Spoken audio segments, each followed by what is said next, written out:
আমাদের ঠিক কখন কোনটা কাজে লাগে সেইটা আমরা কেউই বলতে পারি না, তাই না? আসসালামু আলাইকুম এভরিওয়ান, কী অবস্থা সকলের? আশা করি সকলেই খুব ভালো আছেন। আলহামদুলিল্লাহ, আমি আমার পরিবার পরিজন নিয়ে আপনাদের সকলের দোয়ায় খুব ভালো আছি। আজকের এই ভিডিওটা বেশ অনেক দিন আগেকার, যদিও আমার গ্যালারির এত এত ভিডিওর মধ্যে এইটা এত নিচে চলে গেছিলো যে আমার সেভাবে আর খেয়াল করা হয় নাই। তবে হ্যাঁ, গ্যালারি আজকে ক্লিয়ার করতে গিয়ে দেখি এই ভিডিওটা আমার এখনও আপলোড দেওয়া হয় নাই।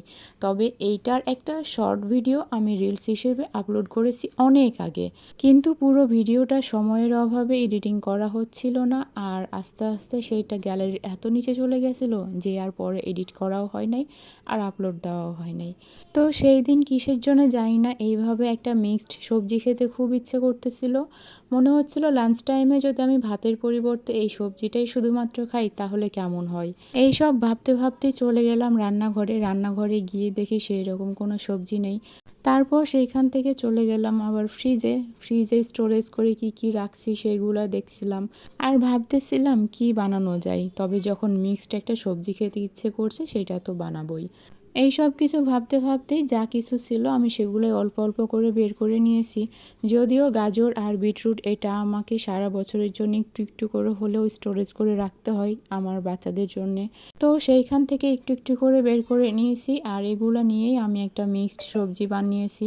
তবে আমার স্টকে এবার ক্যাপসিকাম রাখা ছিল না, যার কারণে আমাকে চিচিঙ্গাটা দিতে হয়েছিল।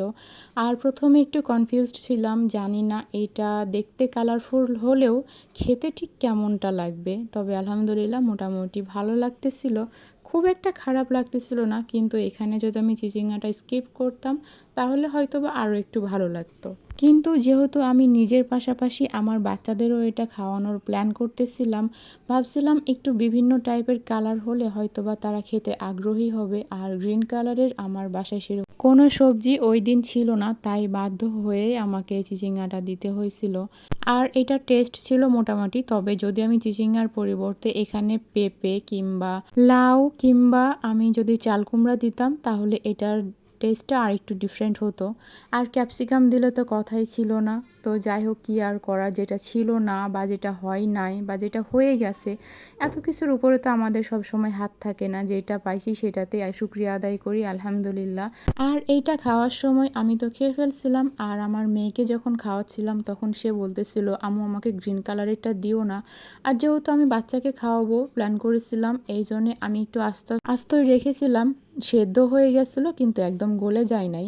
আমি তাকে দেখাচ্ছিলাম এইটা এই কালারের, এইটা এই সবজি, এইটা এই কালারের, এটা এই সবজি। আসলে আমার মূল উদ্দেশ্যই ছিল সবজির সাথে তাকে পরিচয় করিয়ে দেওয়া। তবে সে যে মোটামুটি যেটুকু চিনেছে বা খেয়েছে, আলহামদুলিল্লাহ আমি তাতেই খুশি। তো আজকের ভিডিওটা এ পর্যন্তই, আর বড় করতে চাচ্ছি না।